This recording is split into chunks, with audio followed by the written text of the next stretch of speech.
ہمارے جو شیعہ بھائی ہیں ان کے گھروں میں آپ دیکھیں گے انہوں نے وہ غازی باز کا وہ پنجہ لگایا ہوتا ہے، لوہے کا، سٹیل کا بنا ہوا، ایز اے سمبل۔ تو میں ان سے ایک معصومانہ سوال کرتا ہوں کہ آپ اپنے علماء سے ذرا پوچھیں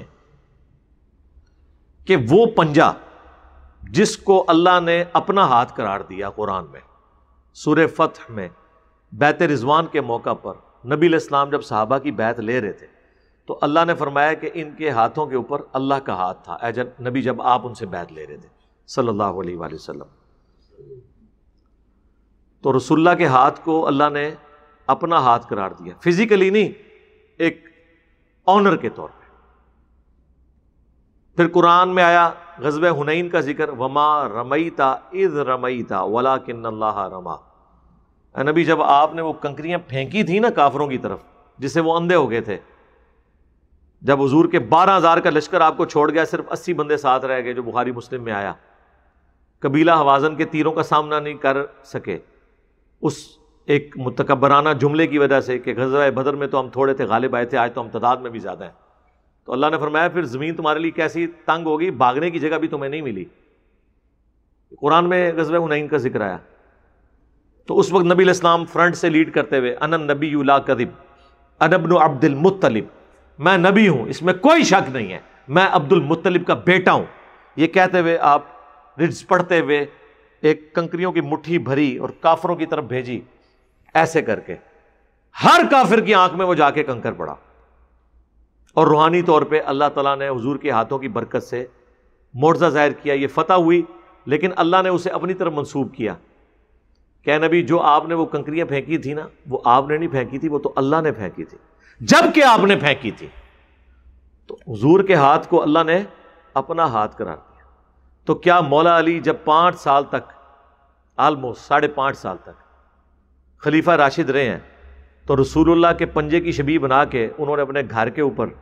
یا مسجد نبوی میں یا کوفے کی جامع مسجد میں لگائی تھی؟ ٹائم قیامت تک جے جواب دینا جے اس گل دا، تو سرکار جے حضور دا پنجہ نہیں ہے نا تے اور تے کوئی پنجہ شاہی کوئی نہیں۔ یا مولا حسین علیہ السلام نے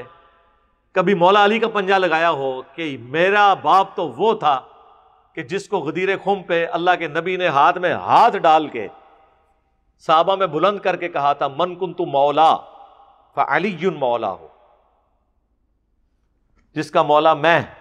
اس کا مولا علی۔ تو میرے باپ کا ہاتھ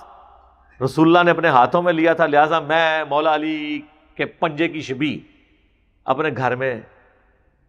لٹکا لوں یا اس کا جھنڈا بنا دوں۔ یہ سب کی سب بدعات اور رسومات ہیں۔ ویسے تو اب کافی حق گو علماء بھی آ گئے ہیں، وہ حق گوئی تو بیچارے اپنے چکر میں کر رہے ہیں، لیکن وہ ہمارے حق میں فائدہ مند ہے۔ وہ ایک شیعہ عالم کہنے لگے کہ اب انجینئر صاحب جو ہے نا ان کا مسئلہ ہے کہ وہ کہتے ہیں ہر چیز قرآن و سنت سے دکھاؤ، تو قرآن و سنت سے تو ہم اپنی یہ چیزیں نہیں دکھا سکتے نا۔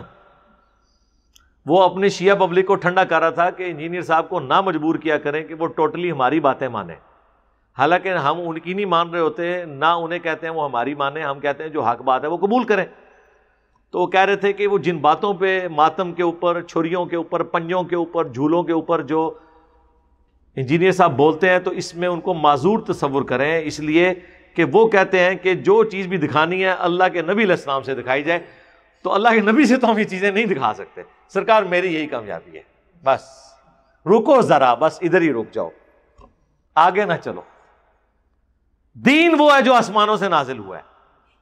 دین وہ ہے جو اللہ کے نبی علیہ السلام بتا کے چلے گئے، اس کے بعد جو کچھ ہے وہ آپ کے اپنے اجتہاد ہیں۔ جو زیادہ سے زیادہ جواز کے درجے میں چیزیں ہو سکتی ہیں، ہماری مرضی، ہم اسے بدعت کہیں، حرام کہیں، جو مرضی کہیں، چونکہ وہ دین نہیں ہے، وہ آپ نے خود گھڑا ہوا ہے۔ آپ کی مرضی اسے ثواب بنا کے بے شک پیش کرتے رہے، ہم تو آپ کو صرف سمجھائیں گے۔ دین آسمانوں سے نازل ہوا ہے اور وہ کمپلیٹ ہو گیا۔ الیوم اکملت لکم دینکم واتممت علیکم نعمتی ورضیت لکم الاسلام دینا۔ آج کے دن ہم نے تمہارا دین تمہارے لیے مکمل کر دیا، اپنی نعمت تمہارے اوپر تمام کر دی، اور اسلام کو ایز اے ریلیجن تمہارے لیے پسند کیا۔ دین مکمل ہو چکا ہے۔ اب بعد میں جو کچھ بھی آپ ایڈ کر رہے ہیں نا، وہ آپ کی اپنی خرافات ہیں، جو کچھ ہے آپ ہمیں اس کا پابند نہیں کر سکتے۔ آپ کو ہم ضرور اس لیے کہیں گے کہ دین آسمانوں سے نازل ہوا ہے۔ نہج البلاغہ میں مولا علی علیہ السلام کا خطبہ ہے، شیعہ کی معتبر ترین کتاب میں، نبی علیہ السلام کی میت کے اوپر جو مولا علی کا خطبہ ہے کہ یا رسول اللہ صلی اللہ علیہ وآلہ وسلم،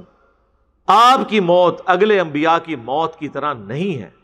آپ کی موت کی وجہ سے آسمان کا رشتہ اب زمین سے منقطع ہو گیا، اب کوئی وحی نازل نہیں ہوگی۔ یعنی اللہ اب اپنے بندوں کو ڈائریکٹلی گائیڈ نہیں کرے گا۔ اور دوسرا انہوں نے کہا کہ اگر آپ نے ہمیں منع نہ کیا ہوتا تو یہاں پہ ہم آہو بکا کر کے اپنی جان دے دیتے، اگر آپ نے ہمیں منع نہ کیا ہوتا۔ ماتم بھی فارغ اور عقیدہ امامت کی ایسی شکل بھی فارغ جس میں کوئی یہ عقیدہ رکھے کہ آسمان سے کوئی خبریں کسی امام یا کسی بابے کے اوپر نازل ہوتی ہیں، چاہے وہ شیعوں کا امام ہو یا حنفیوں کا، شافیوں کا، مالکیوں کا یا حنبلیوں کا امام ہو۔ یہ عقیدہ رکھنا ہی باطل ہے، بالکل یہ منقطع ہو چکا ہے وہ۔